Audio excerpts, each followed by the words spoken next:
Welcome back to the Simplicity Diaries with me, Kim John Payne, and to our second reading from the Soul of Discipline book, where we'll dig in a little bit to this whole question of disorientation versus disobedience. And also to mention the Care Professionals Training for Discipline and Guidance, which is coming right up.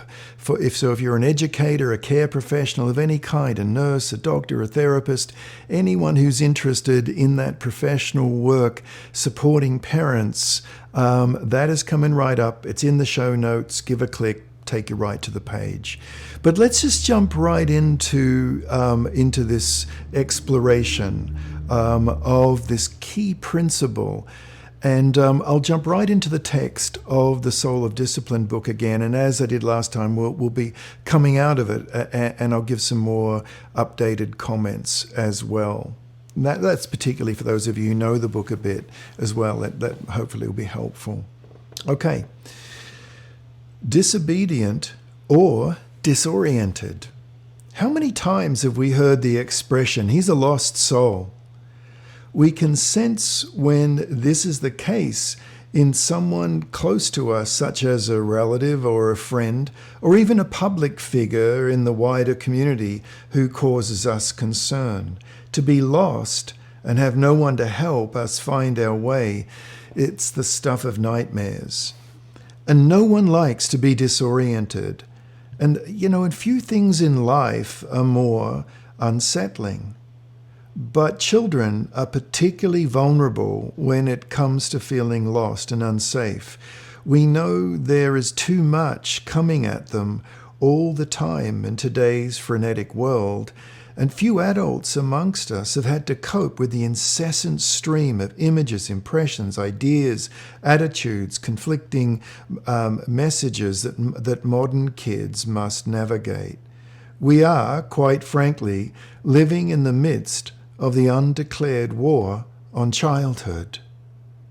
Kids are exposed to too much, too soon, too sexy, too young, and are forced to grow up too quickly.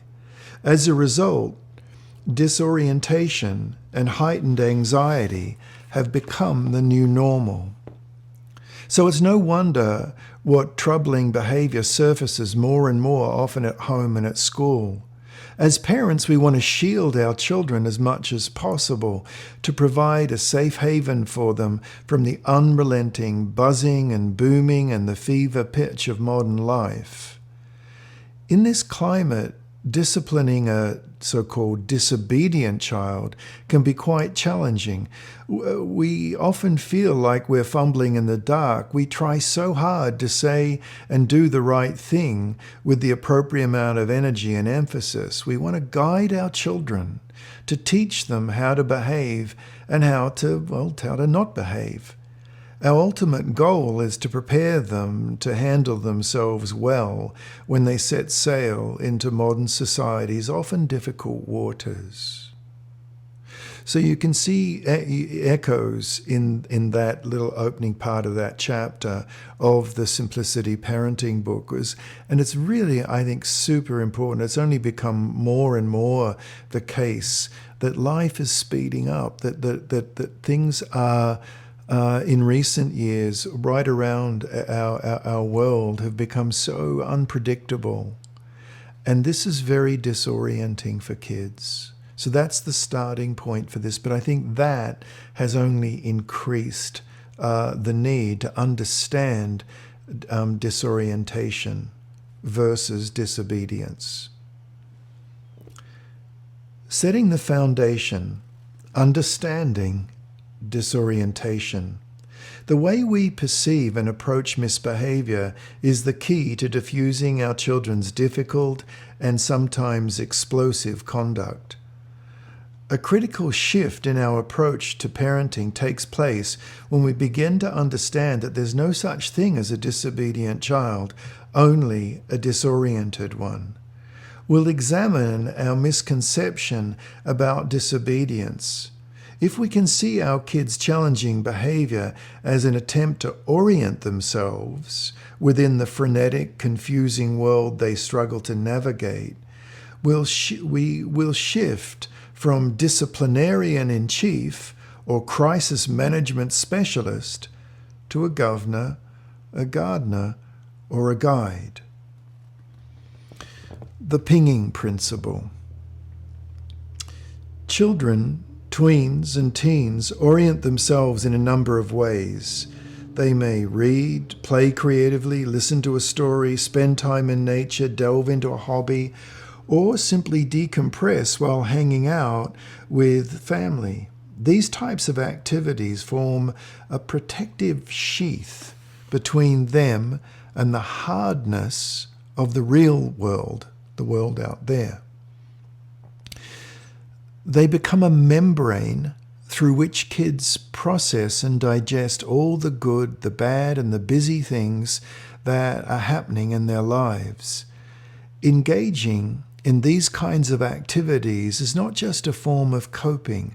It's how kids build resiliency and a burgeoning sense of self-esteem.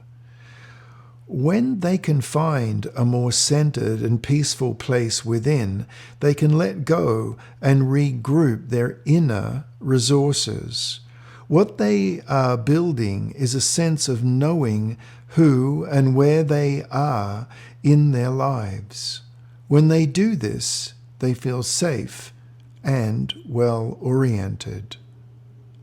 But when there's too much going on in their lives, children lose their bearings and become disoriented. This can trigger a reaction that often manifests in challenging behavior. They push back against the world outside themselves. Unfortunately, the outside world they push back against tends to be those nearest and dearest to them. It is so important to understand that their naughtiness or disrespect is not simply misbehavior, but an attempt to come to some sort of balance in which they feel oriented and comfortable. I call this the pinging principle. Just as a submarine navigator gets their bearings by sending out sonic pings that bounce off underwater objects and orient the ship to rocks or reefs, our children send out pings in the form of challenging behavior. It's almost like a submariner is getting their nautical bearings, and when our children ping, they're getting their emotional bearings. They nag, disrupt, or cry, seeking a reaction that will help orient them. This is their way of figuring out where they stand and what we want from them. In other words, the interplay between our kids' behavior and our adult reaction serves as a navigational system for them. Understanding this concept is a real game changer. To quote, "When I recognized that my child was not just being naughty, but actually feeling lost and pinging me, it changed everything," one parent of a young child told me. She went on, "Instead of just reacting to his behavior, I could now look for its source and understand it better." Another dad with 2 young boys said, "I tested this whole pinging idea. I watched every time my kids got antsy and fresh. Amazingly, just about every time it was because our life had gotten a bit wacko. I don't take it personally anymore," is the next section. When kids misbehave, it's only natural for a parent to run through a dog-eared catalogue of self-doubt and recrimination. Some of the most common inscriptions on our personal parenting wall of shame are, "I wonder what I did wrong in raising them," or for the guilt-racked amongst us who feel like untrained stand-ins, "Anyone else would deal with this better than me. Why, and who am I to be doing this?" The imposter syndrome is particularly onerous, isn't it?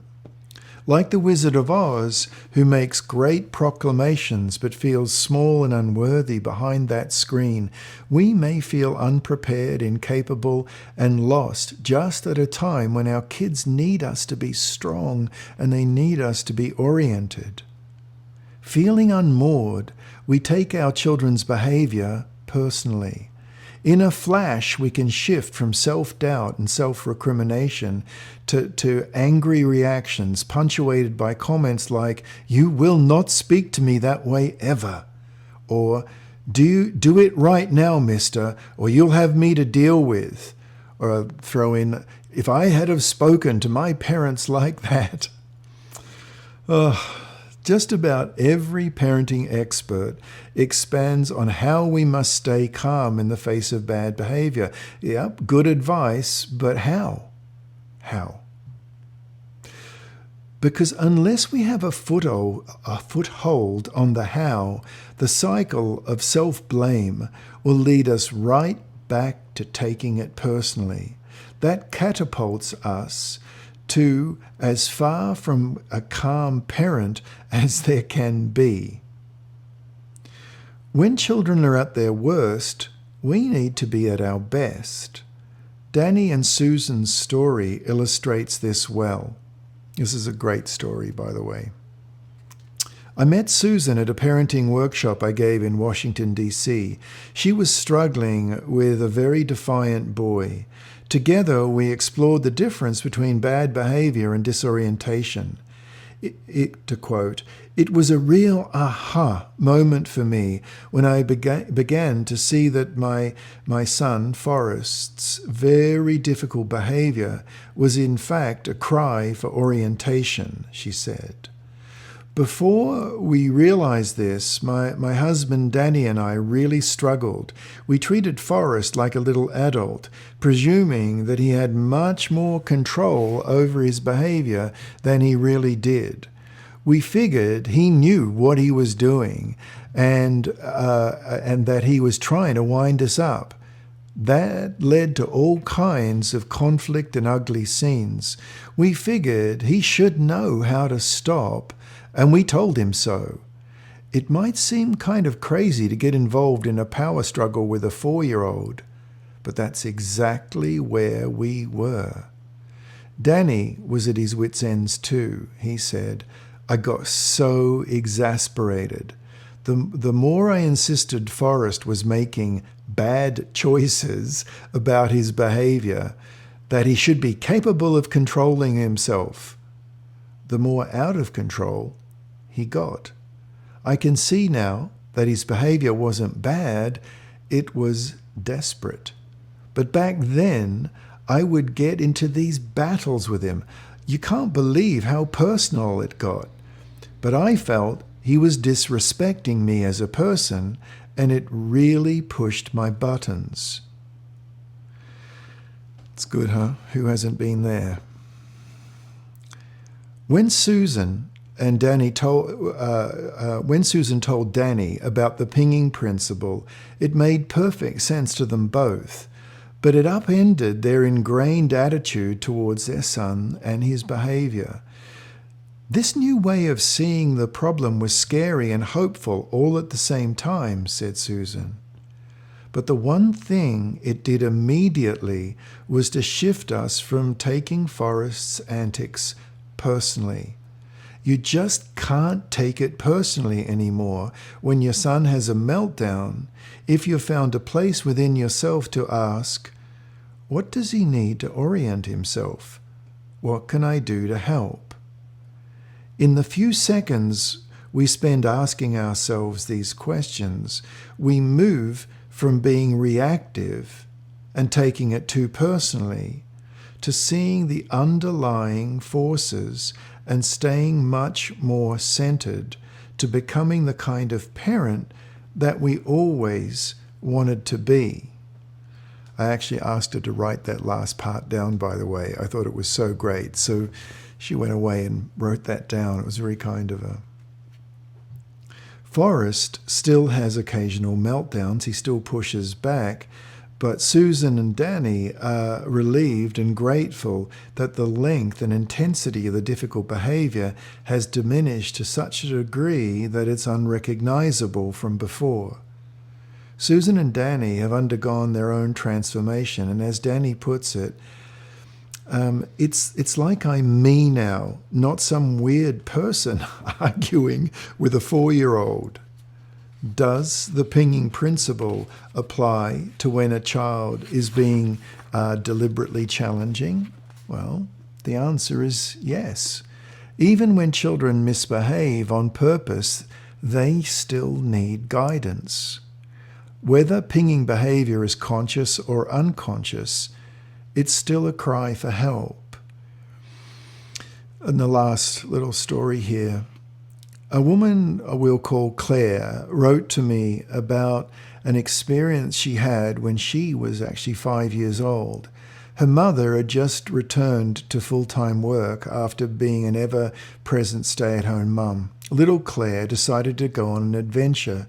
She walked to an abandoned warehouse a few blocks from her home to explore all the good junk she imagined that she would find there.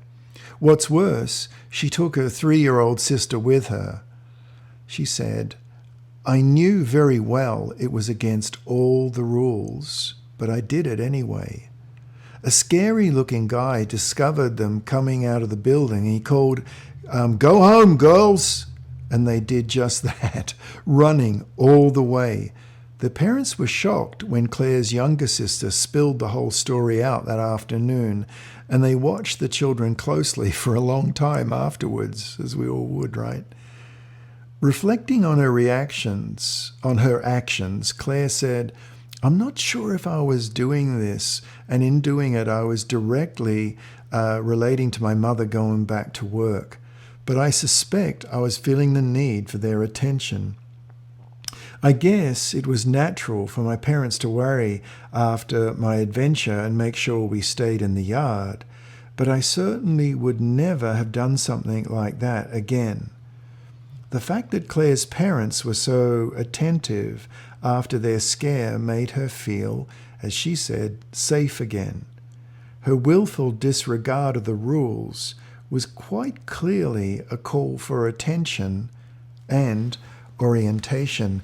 Now, just to sort of round off this reading, one of the things that happens when we understand our kids are pinging us is that a lot of parents, since the writing of this book, countless parents actually, have commented to me that they feel within their body things change.